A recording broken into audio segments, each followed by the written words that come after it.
अस्सलाम वालेकुम क्लास। आज हम टॉपिक पढ़ेंगे रिप्रोडक्शन ऑफ फंजाई और उसके सब topics asexual reproduction, sexual reproduction, classification of fungi and सब topics zygomycota, ascomycota. Page number 117 to 121।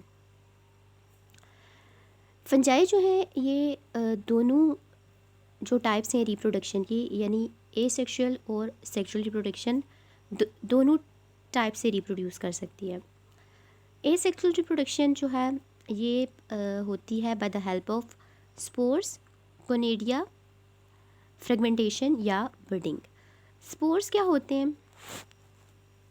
Spores are common means of reproduction in fungi. Fungi में जो रिप्रोडक्शन का एक कॉमन वे है एसेक्सुअल रिप्रोडक्शन का, वो है by the help of spores. Spores जो हैं ये कुछ रिप्रोडक्टिव स्ट्रक्चर हैं जो फंजाई की बॉडी में एक स्ट्रक्चर होता है जिसे स्पोरेंजिया कहते हैं, उसमें प्रोड्यूस होता है। और जो फंजाई का हाइफी है, कल मैंने आपको बताया था सेप्टेट हाइफी, उस हाइफी के अंदर डिफरेंट छोटे छोटे से हाने बने हुए थे, उन हानों को सेप्टा कहते हैं। और जो स्पोर है ना, वो उस हाइफी से एक पूरा सेप्टा अलग हो जाता है, तो वो स्पोर बन जाता है। स्पोर्स में भी प्रोड्यूस बाय सेक्सुअल और asexual processes are haploid. Sexual या एसेक्सुअल वे से जो स्पोर्स प्रोड्यूस होते हैं वो हेप्लाइड होते हैं। नॉन मोटाइल यानी वो खुद से मोशन नहीं कर सकते, लोकोमोशन नहीं करते, कोई मूवमेंट इनकी खुद से नहीं होती। इनका नंबर जो है बहुत ज़्यादा होता है, मतलब 10-20 तक इनकी क्वांटिटी नहीं होती, इनका नंबर लार्ज नंबर में ये प्रोड्यूस होते हैं। और अगर साइज़ की बात करें तो ये स्पोर्स बहुत ज़्यादा स्मॉल होते हैं।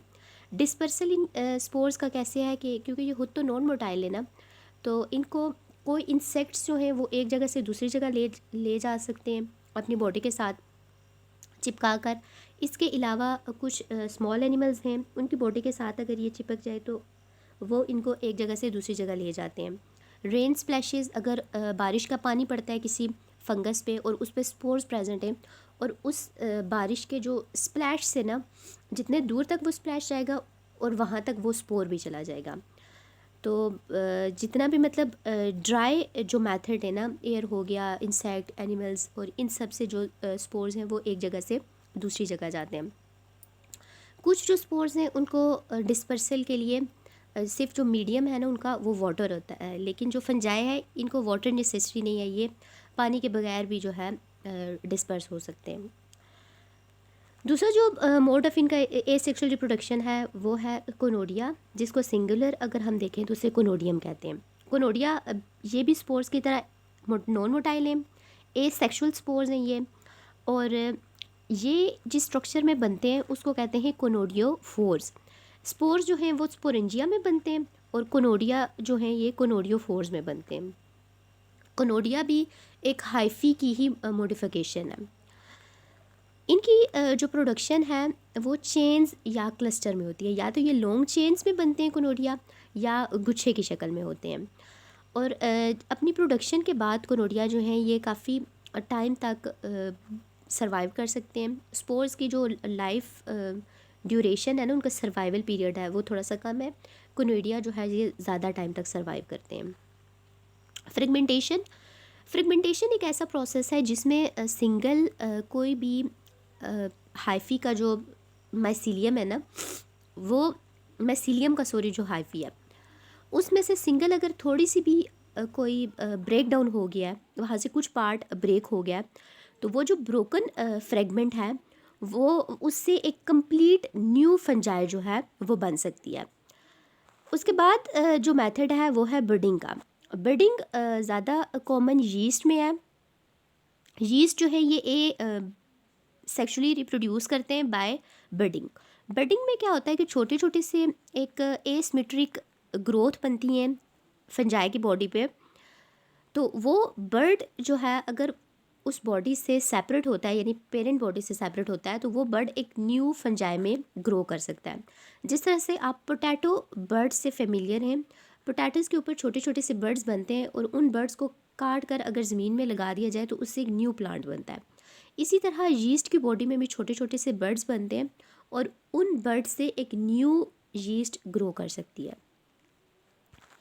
ये जो फिगर है ये स्पोर्स की दिखाई हुई है, ये फंजाई है, ये उसकी बॉडी फंजाई की ये, और यहाँ से स्पोर प्रोड्यूस हो रहे हैं। स्पोर्स जर्मिनेट करते हैं और एक माइसीलियम बन गया, और दोबारा से ए सेक्शुअल रिप्रोडक्शन से ये माइसीलियम ग्रो करता है इनटू कंप्लीट फंजाई। ये जो फिगर है इसमें कोनिडिया को दिखाया हुआ है।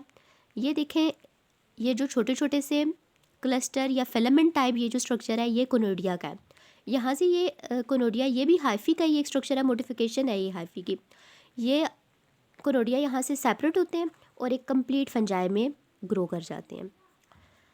क्वेश्चन नंबर 1 है आपका, differentiate between spores and conidia. इसमें दोनों डिफरेंसेस लिखे हुए हैं, स्पोर्स की भी करेक्टरिस्टिक्स लिखी हुई हैं, कोनिडिया की भी। ये पढ़कर आपने लिखनी है और याद करनी है।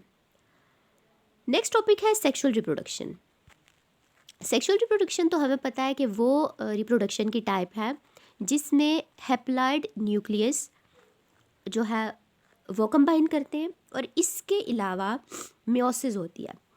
तो सेक्सुअल रिप्रोडक्शन जो फंजाई में है उसमें जो ज़्यादातर ग्रुप्स हैं उनमें हैप्लॉइड न्यूक्लियस और मियोसिस जो है वो कॉमन है। फंजाई जो है रिप्रोड्यूस करते हैं, सेक्सुअली रिप्रोड्यूस जब करते हैं तो उस टाइम क्या होता है कि हाइफी जो टू जेनेटिकली डिफरेंट इंडिविजुअल, मतलब दो जेनेटिकली डिफरेंट फंजाई हैं, उनका हाइफी एक दूसरे के साथ कंबाइन करता है, और वो जो फंजाई हैं एक दूसरे से डिफरेंट हैं जेनेटिकली, जीन्स उनके डिफरेंट हैं लेकिन वो टाइप सिमिलर है, मतलब स्पीशी उनकी सिमिलर है, वो एक दूसरे के साथ कंबाइन करते हैं। सबसे पहले क्या होता है कि उन हाइफी का साइटोप्लाज्म जो है वो फ्यूज़ होता है। ठीक है, दो डिफरेंट फंजाई हैं, उन दोनों की जब आपस में मेटिंग होती है तो पहले उनका साइटोप्लाज्म फ्यूज़ होता है। ठीक है, उसके बाद क्या होता है कि जो उनके डिफरेंट न्यूक्लियस है ना अपने अपने उनके अंदर, ए अगर एक है और एक बी फंजाई है तो दोनों के जो न्यूक्लियस हैं वो भी कंबाइन करेंगे। फ्यूजन ऑफ साइटोप्लाज्म को कहते हैं प्लाज्मोगेमी, और फ्यूजन ऑफ न्यूक्लियस को कहते हैं कैरियोगेमी। ये पहले साइटोप्लाज्म की फ्यूजन होती है, उसके बाद न्यूक्लियस की फ्यूजन होती है, और फिर क्या होता है कि जब न्यूक्लियस कंबाइन करता है तो उससे एक न्यू जो फंजाई है उसकी ग्रोथ होती है। लेकिन जो ग्रुप्स हैं फंजाई के, बेसिडियोमाइसीड्स और एस्कोमाइसीड्स। एस्कोमाइसीड्स और बेसिडियोमाइसीड्स में क्या होता है कि न्यूक्लियस की जो पहले साइटोप्लाज्म फ्यूज़ होता है और उसके बाद काफ़ी टाइम तक जो न्यूक्लियस की फ्यूजन है वो नहीं होती, मतलब दो साइटोप्लाज्म तो कंबाइन कर गया और जो दो डिफरेंट न्यूक्लियस हैं वो उसी साइटोप्लाज्म के अंदर जाएंगे लेकिन उनकी फ्यूजन नहीं होगी, वो दो अलग अलग न्यूक्लियस ही रहेंगे। उस टाइम जो फंजाई है उस फंजाई को कहते हैं जिसके अंदर टू डिफरेंट जेनेटिक टाइप के न्यूक्लियस हैं, ऐसे फंजाई को कहते हैं डाइकैरियोटिक या हेट्रोकैरियोटिक हाइफा सेल। ठीक है, हाइफा या सेल कहते हैं, मतलब ऐसी फंजाई जिसके अंदर दो डिफरेंट जेनेटिक मेकअप के न्यूक्लियस हैं, उस तरह के हाइफा को कहते हैं हेट्रोकैरियोटिक या dikaryotic cell. Different groups of fungi produce different types of haploid sexual spores such as basidiospores and ascospores. कुछ जो फंजाई के ग्रुप्स हैं, 4 ग्रुप्स हैं फंजाई के, उनमें से कुछ जो हैं वो सेक्सुअल स्पोर प्रोड्यूस करते हैं। वैसे तो स्पोर्स ए सेक्सुअल रिप्रोडक्शन में है ना, लेकिन कुछ जो हैं वो सेक्सुअल स्पोर्स भी प्रोड्यूस करते हैं, उनको कहते हैं बेसिडियोस्पोर्स या ascospores. These spores may be produced by their characteristic structure fruiting bodies such as basidia, basidiocarps, asci और एस्कोकार्प्स। अब ये जो स्पोर्स हैं ये कौन बनाते हैं, उसमें तो पहले तो मैंने आपको सेक्सुअल रिप्रोडक्शन में बताया कि वहाँ पे स्पोरेंजिया बनाते हैं। इनकी बॉडी में जो सेक्सुअली रिप्रोड्यूस करते हैं इनकी बॉडी में बेसिडियोकार्प्स या एस्कोकार्प्स स्ट्रक्चर हैं। तो ये दोनों जो हैं आगे बेसिडियोकार्प्स या एस्कोकार्प्स प्रोड्यूस करते हैं। तो कभी कभी ये क्वेश्चन भी आता है कि जो बेसिडियोमाइसीड्स हैं और एस्कोमाइसीड्स हैं इन दोनों में क्या सिमिलरिटी है सेक्सुअल रिप्रोडक्शन के हवाले से, तो उसका आंसर ये वाला आता है कि ये दोनों जो हैं स्पोर्स प्रोड्यूस करते हैं, बेसिडियोस्पोर्स और एस्कोस्पोर्स। ये क्लासिफिकेशन का टेबल है, फंजाई की क्लासिफिकेशन यहाँ पे दिखाई हुई है कि फंजाई को डिवाइड किया गया है into 4 major groups. Zygomycota, ascomycota, basidiomycota and deuteromycota. उनकी आगे यहाँ पे एग्जांपल्स लिखी हुई हैं। टाइप ऑफ रिप्रोडक्शन बताई हुई है कि रिप्रोडक्शन की कौन सी टाइप है, सेक्शुअली वो किस तरह रिप्रोड्यूस करते हैं, ए सेक्शुअली रिप्रोडक्शन में वो किन मेथड से वो रिप्रोड्यूस करते हैं, और हाइफी की जो टाइप है वो बताई हुई है कि सेप्टेट है या नॉन सेप्टेट है। तो ये टेबल आपने अपनी शीट्स पे लिखना है और इसको याद भी करना है। एक स्पोर्स वाला क्वेश्चन और एक ये वाला क्वेश्चन। क्लासिफिकेशन ऑफ फंजाई को स्टार्ट करते हैं। पहला टॉपिक है ज़ाइगोमाइकोटा का। ज़ाइगोमाइकोटा, इसकी पहले मैं एग्जांपल बता देती हूँ कि ज़ाइगोमाइकोटा कौन सी फंजाई है। राइजोपस इसकी एग्जांपल है, found growing on spoiling moist bread fruit. Moist bread या फ्रूट के ऊपर जो आपको ग्रीन कलर की फंगस नज़र आता है ना, वो जो फंगस है वो ज़ाइगोमाइकोटा है।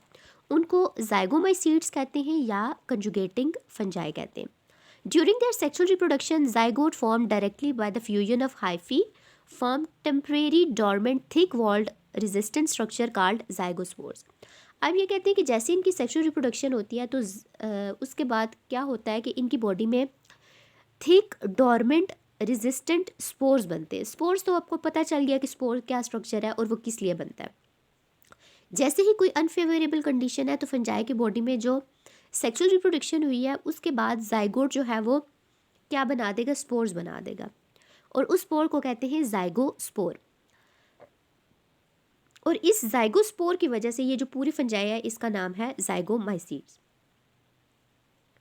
उसके बाद क्या होता है कि ज़ाइगोस्पोर्स में जब मतलब कंडीशन फेवरेबल है तो ज़ाइगोस्पोर्स में मियोसिस होती है और ज़ाइगोस्पोर जर्मिनेट करता है और हैप्लॉइड स्पोर्स वहाँ से प्रोड्यूस करता है। स्पोर्स की जब जर्मिनेशन होती है तो वो एक न्यू माइसीलियम में ग्रो करते हैं और न्यू माइसीलियम से आगे फिर पूरी एक फंजाई बन जाता है। एसेक्सुअल रिप्रोडक्शन जो स्पोर्स मेथड से है वो भी इसमें कॉमन है, और इसके जो हाइफी हैं वो कोइनोसिटिक हाइफी हैं, मतलब मल्टी न्यूक्लिएट हाइफी हैं इनके। उसके बाद सेकंड ग्रुप है एस्कोमाइकोटा, एस्कोमाइसीड्स और सैक फंजाई। एस्कोमाइकोटा या सैक फंजाई इसके तकरीबन 60,000 स्पीशीज़ हैं। अगर अकरेंस की बात करें एस्कोमाइसीड्स की तो ये 50% जो है वो लाइकेंस के साथ हैं, कुछ जो है वो मॉरल्स या मशरूम्स में हैं। ज़्यादातर जो एस्कोमाइसीड्स हैं ये टेरेस्ट्रियल हैं और बेरीज या फ्रेश वाटर में भी इनकी ग्रोथ पॉसिबल है। हाइफी इनका सेप्टेट है, मतलब हानू वाला हाइफी है इनका। डाइवर्सिटी इनकी कैसे है कि ये यूनिसेलुलर यीस्ट से एक कप शेप्ड फंजाई तक इनकी जो स्ट्रक्चर है वो जाता है। ठीक है, यूनिसेलुलर फंजाई क्या है, ये यीस्ट है, यूनिसेलुलर फंजाई है, छोटा सा इसके छोटे छोटे सेल हैं, और ये मशरूम है, मतलब इतने छोटे साइज़ से इतने बड़े साइज़ तक इसकी डाइवर्सिटी है एस्कोमाइसीड्स की। एसेक्सुअल रिप्रोडक्शन में ये कोनेडिया बनाते हैं और उस कोनेडिया को डिस्पर्स करते हैं with the help of wind, और फिर ये एक न्यू फंगस में ग्रो करते हैं। इस सेक्सुअल रिप्रोडक्शन में ये एस्कोस्पोर्स बनाते हैं बाय मियोसिस, और एस्कोस्पोर्स का जो सिंगल है ना वो है एस्काई या एस्कस। मियोसिस के बाद इनमें क्या होता है, न्यूक्लियर फ्यूजन होती है, यानी इनके न्यूक्लियस जो हैं वो कंबाइन करते हैं। 8 एस्कोस्पोर्स जो हैं इसकी एक सिंगल एस्कस जो स्ट्रक्चर है ना उसके अंदर 8 एस्कोस्पोर्स बनते हैं। Most sac fungi have asci inside macroscopic fruiting bodies called ascocarps, the visible morels etc. They have lengthy dikaryotic phase that form ascocarps. इनकी जो डाइकैरियोटिक फेज है ना वो काफ़ी लेंथी होती है। डाइकैरियोटिक फेज अभी मैंने आपको बताई है कि जब साइटोप्लाज्म की तो फ्यूजन हो गया, लेकिन उसके बाद काफ़ी टाइम तक जो न्यूक्लियस है वो कंबाइन नहीं करते, तो उस टाइम तक जो फंजाई की फेज़ होती है या फॉर्म होती है उसको डाइकैरियोटिक फेज़ कहते हैं। एग्जांपल है इनकी यीस्ट। यीस्ट का साइंटिफिक नेम है saccharomyces cerevisiae. Yeast are unicellular microscopic fungi. अभी आपने देखा है कि यूनिसेलुलर माइक्रोस्कोपिक फंजाई हैं, ठीक है। Derive from all 3 different groups of fungi but mostly ascomycetes reproducing mostly asexually by budding। कहते हैं कि यीस्ट जो है ये बाकी जो डिफरेंट 3 ग्रुप्स हैं फंजाई के उसमें भी आती है, लेकिन ज़्यादातर जो जो कॉमनली अगर ये किसी ग्रुप में पाई गया तो वो है इसका एस्कोमाइसीड्स का। यीस्ट सेक्सुअली रिप्रोड्यूस करती है बाय फॉर्मिंग एस्काई, और इसके अलावा एस्कोस्पोर्स बनाती है, बेसिडियोस्पोर्स भी की हेल्प से भी ये रिप्रोड्यूस करती है। कार्बोहाइड्रेट या ग्लूकोज की फर्मेंटेशन करती है, और ग्लूकोज की जब फर्मेंटेशन होती है तो उसको वो एथेनॉल या कार्बन डाइऑक्साइड में कन्वर्ट कर देती है। इसके अलावा ये जो फीचर हैं इसके फर्मेंटेशन के या बेकिंग के, तो इन फीचर्स के लिए जो फंजाई है उसकी इकोनॉमिक इम्पोर्टेंस बहुत ज़्यादा है। फंजाई सॉरी ये जो यीस्ट है, यीस्ट भी तो फंजाई है ना, इसको बेकिंग में बहुत यूज़ किया जाता है, ब्रूइंग इंडस्ट्रीज़ में यूज़ किया जाता है, और बेकिंग में जैसे पिज़्ज़ा, ब्रेड्स और जितने भी केक्स वगैरह हैं उसकी प्रोडक्शन